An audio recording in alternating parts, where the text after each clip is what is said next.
right, good morning. Thanks for joining us today as we continue to march through our verses of the week and most powerful scriptures contained in God's Word, the Bible.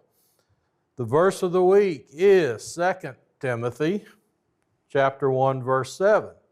It says, "For the Spirit God gave us does not make us timid, but gives us power, love, and self-discipline."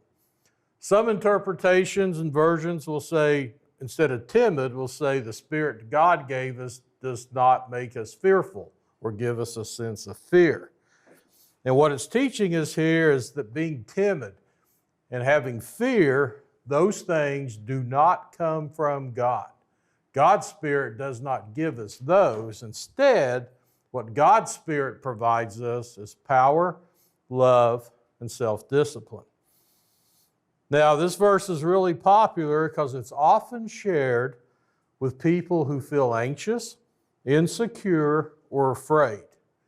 You know, a lot of people feel anxious because they're just anxious about the unknown, the uncertainty of an outcome, what's going to happen next. And typically, anxiety and being anxious is rooted in control. You want to have control over everything, so when you don't, you feel a little anxious. Insecurity often comes from how you feel about yourself. What's your capabilities? What's your skill sets? Maybe you've been pushed back on or fallen or being tripped up, so you have some insecurity.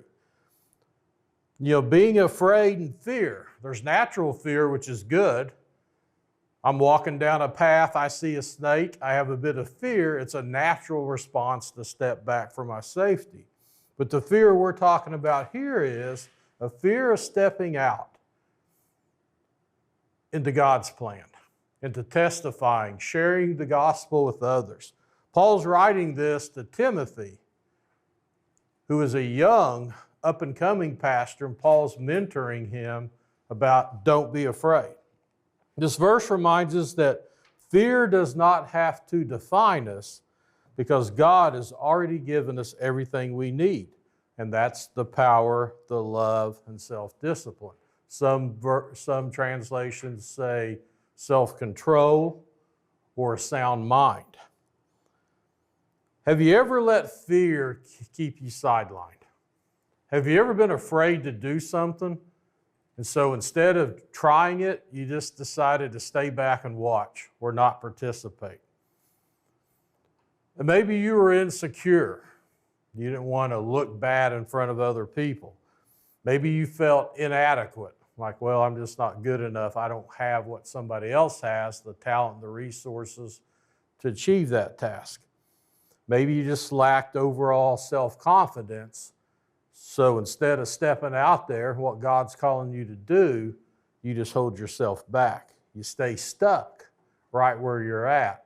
Because sometimes staying stuck where you're at is also a sense of comfort. You don't want to step out of your comfort zone. But God never called us to a comfortable life. Jesus even told us we had to take up our cross daily. We had to deny ourselves daily and step out. And those thoughts may have come across your mind in your job. Maybe you had a big task or presentation, you just didn't feel up to it. Or you had an opportunity for a promotion and to manage a large group of people, and you just said, no, I just don't want that responsibility. That's not for me. I can't do it. Maybe it's an interaction with somebody that's going through a hard time and you can relate to it. And you really feel compelled to put your hand on their shoulder, just pray over someone. Yet something holds you back in the moment. You don't want to say the wrong words. You don't want to feel uncomfortable. It may be volunteering for something in your church, starting a new ministry, or just the opportunity to stand up and share your testimony of what God's done in your life. You see, Paul wrote these words to Timothy, who's this young leader, and we presume he may have struggled with his own self-confidence, getting a church up and going, taking over the reins. Paul reminds him that fear and being timid is not coming from God. Instead, God's Spirit is filling him with power, love, and self-discipline. Most of us are fear and timid. It's because we have a fear of failure. We all have this fear of failure, and the problem is, you know what the cure for failure is? The antidote for failure? It's actually failing. You know what the fear of rejection is? The antidote to cure being rejected is to actually get rejected. You may say, well, that doesn't make sense, but small doses of what we're afraid of is actually how we build up our immune system. When you go to doctors and you're having an allergy test and they're pricking you with all those little needles and pins, they're exposing your skin to what they think you might be allergic to. And by exposing your body to small doses of what you're afraid of, your immune system starts to build up. And it's the same way with our fear and being timid, with stepping out in our faith. The more we do it, the easier it becomes. But it's often taking off on that first step.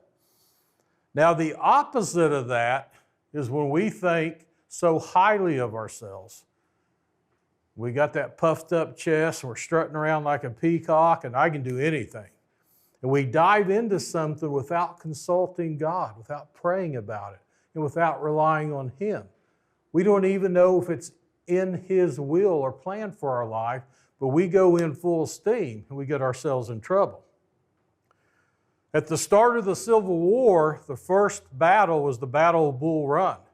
The Confederate Army from the South had moved north of Richmond, Virginia, was approaching Washington. They were sitting at a place called Bull Run. And the politicians in Washington got together, and the senators were, hey, Confederate Army's like just right across the border. Can you believe they got the nerve to show up there? You know, this ain't going to work. What are we going to do about it? And the senators come up with this great idea. Let's just go show them what we're made of.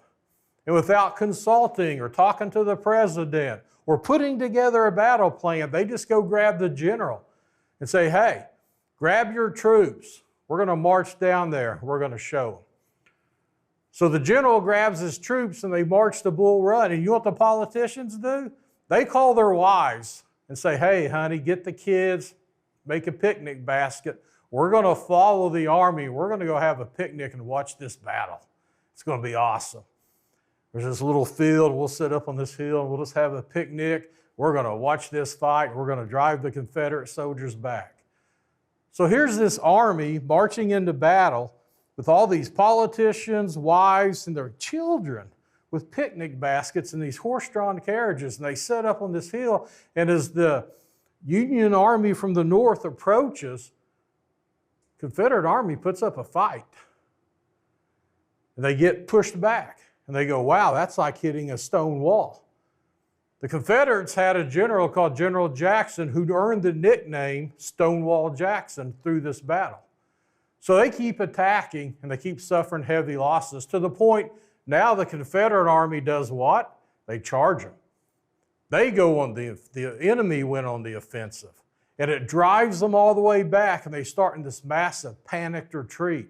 And they're running through the senators and their wives and these screaming kids. They're trying to throw their kids and their lunch into the wagon. It's total chaos and they retreat in defeat.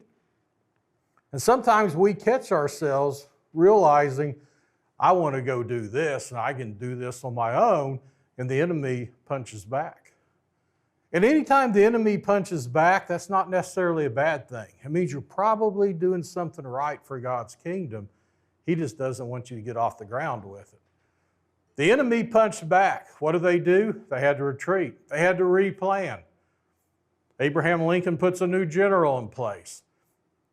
They got more troops, they got more weapons, they got all the stuff. They just weren't prepared. And our lives are like that too. Whenever we face a challenge in life, we need to get aligned with God's will. And we need to prepare ourselves through prayer and proper planning to fulfill what God's calling us to do. God's gift of power through His Spirit means we're not powerless against our daily challenges. The love He gives us means our courage is actually rooted in caring for others. It's not in pride or aggression within ourselves. And the self-discipline talked about here from God's Spirit means we can grow into steady, faithful people who make wise choices. There's a lady you may have heard of. Her name's Joni Eareckson Tada. Love that last name, Tada. At age 17, she come from an athletic family. Both her mom and her dad were college athletes, and they were outdoors people, and she rode horseback, and she played tennis and golf and was a big swimmer. And at age 17, in 1969, she's diving into the Chesapeake Bay near their home.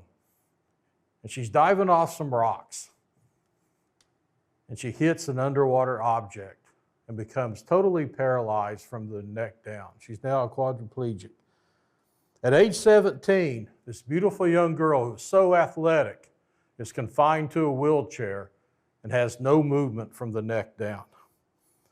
And in her testimony and in her book, she says, I went through an extreme period of stress.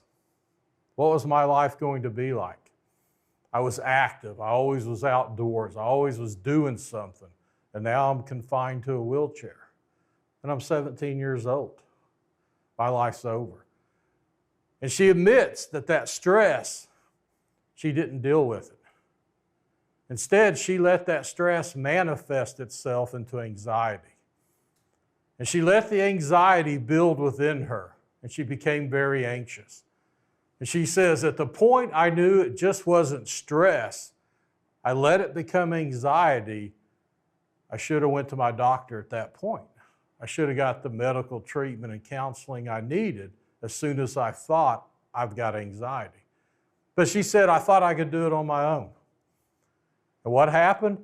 That anxiety continued to grow, and it became the next step, depression. And she fell into a big depression. Now she was depressed. Her life was over. She's not going to get married. She's not going to have kids. She can't do this. She can't do that. And she was depressed. She was confined to her wheelchair, stuck in the house. And she says, at the point I realized I was totally depressed, I should have got counseling. I should have sounded the alarm. I should have got some medication to help me. I should have done something to get back right. But I didn't. And she became suicidal. Life was over and she had no will to live. And she started having suicidal thoughts. Well, there's no need for me to continue. There's no need to go on. But she come from a faith-based family, and she found this verse in 2 Timothy. And she said, Spirit that God gave me did not make me timid, and I should not be fearful. Instead, I have access to power, to love, and self-discipline. What am I going to do with my life? And she gave it to God and said, what's God's plan? Because she realized even through a tragedy, God had a plan and was mapping something out, and she was just going to have to take her self-pride in the life that she thought she was going to have. How do I use the life God's given me for the benefit of His kingdom? Joni is now in her late 70s. She's been an evangelist for years and has shared her testimony across the globe. She has written 48 books about overcoming challenges and disabilities and God's plan for your life. 48 books. A lot of us haven't even read 48 books. She's also a renowned artist. You're like, well, wait a minute. She's paralyzed neck down. How is she a world-renowned artist? She paints with a brush in her mouth and painstakingly paints beautiful pictures just with a brush in her mouth. She had a talk show for years called Joni and Friends, you may have seen. And she would share her testimony in her wheelchair. Guests would come in and they would talk about their challenges and how to overcome, and how when you thought you were down and out, how God was pointing you in a direction to release that fear and anxiety and to step into His power and love and discipline, because there was a plan.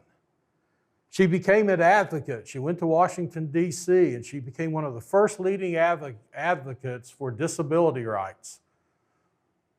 Those little blue cards and signs and handicap parkings and all the requirements for handicap access, Joni led the charge. She got 52 awards, medals, nominations through Washington for leading committees and chairs for developing rights for people who had paralyzed and disabilities to get them back in the workforce. And she led by example. But it wasn't easy. She spoke at all these conferences, and she wrote a story that I printed out and read. She's at this conference speaking. It's a women's conference. And they're during a break, and they're in the restroom, and her assistant is touching up her lipstick and her hair because she's one of the main speakers. And there were several other women in there powdering their noses. And one of them says, "Joni, you always look so together, so happy in your wheelchair. I wish I had your joy. How do you do it?" one of them asked. "How are you always so well presented, well put together every single day?" And Joni looked at her and said, "I don't do it. May I tell you honestly how I woke up this morning?" And the restroom went quiet. And Joni said, "This is an average day. After my husband Ken leaves at 6 a.m., I am alone until I hear the front door open at 7 a.m. That's when my friend, my assistant, arrives to get me up out of bed. And while she makes coffee, I pray, Lord, my friend will soon give me a bath. She will dress me. She will sit me up in my chair, brush my hair and teeth, and prepare me and take me out the door for the day." And Joni said, "I just don't have the strength to do this routine anymore. I got no energy left. I don't want to face it. I don't have a smile to take into the day." And then she pauses and says, "But you do, God. May I have yours? God, I need you desperately." "So what happens when your friend comes in the bedroom?" one of them said. "I turn my head toward her and I give her a big old smile from God, and I kind of nod towards my legs. And I say, 'Hey, this smile, it's not mine, it's God's.' She points to her legs. 'Whatever joy you see today was hard won this morning.' And she said, 'I learned the weaker we are, the more we need to lean into God. And the more we lean on God, the stronger we find Him to be.' And she always quoted this verse, that whatever challenge there is in life, whatever God's plan is, we're not to be timid. We're not to be afraid, but we're also not to just necessarily have to depend on our own strength and willpower, because God's Holy Spirit is what's given us the power, the love, and self-discipline to face every challenge that we have. Fear's natural. It's not a sin to be afraid. But the verse reminds us as Christians to stop dwelling in fear and letting it hold us back from what God's actually calling us to do. So what can this verse mean for you today? When fear tells you that you're not enough, when anxiety says you can't do it or be the person you want to be anymore, remember, you don't have to face life on your own, because God's offering His courage. He's offering His love and His strength to anyone willing to receive it. The problem is our spiritual enemy, the devil, is a liar. Jesus even told us that in John 10:10. He says, "The thief comes only to steal, to kill, and destroy. I have come that they may have life and have it to the full." You see, the enemy will whisper in our ears, "You're not good enough. You can't accomplish that. That dream's beyond your reach. You were never made to lead. You weren't meant to have those things. You weren't meant, don't stand up and speak. People are going to laugh at you." The enemy will even put You heard the phrase wolves in sheep clothing? Will even use people and words against you. And you'll hear these words, and then they'll say, see, they don't think you're capable. They don't think you're good enough. You'll share a dream or go with somebody, and you'll say, oh, that's too hard, that's impossible. That's the spiritual enemy whispering, trying to get you to stop. Because anytime you're on a mission from God, the enemy's trying to stop you before you get going. Because he knows once you get going and God's power kicks in, you're going to become unstoppable. So be aware. Be wary of the wolves in sheep clothing. Be wary of the little lies and ask yourself, spirit that God gives me does not make me timid, does not speak fear, does not speak anxiety. So if it's not coming from him, who's it coming from? It's coming from your enemy. We have to turn to our God and say, I rely on your power, your love, and your self-discipline. I saw a quote this week. I really liked it. It said, the enemy likes to hide wolves in sheep's clothing, but that's okay. Because our God likes to hide lions inside of lambs. You have a lion inside of you. To the outside world, you may look like a lamb as a child of God, but you have a lion ready to roar. So let that Holy Spirit inside of you roar like a lion today. And if you feel a little uncertain or unsure, think about this verse and just take one step today towards your goal. One step toward whatever is making you fearful or timid or anxious. Just take one step and see what happens. Opportunity comes to pray for somebody. Take one step. Pray for them. Opportunity comes to share a testimony. One more step. Just take one step every day. And always remember and lean on today's verse in 2 Timothy 1:7, for the Spirit of God, the Spirit God gave us does not make us timid, but it gives us power, love, and self-discipline. Have a blessed week. Next time we join up, we'll be into August. So have a blessed day, and we'll see you next time.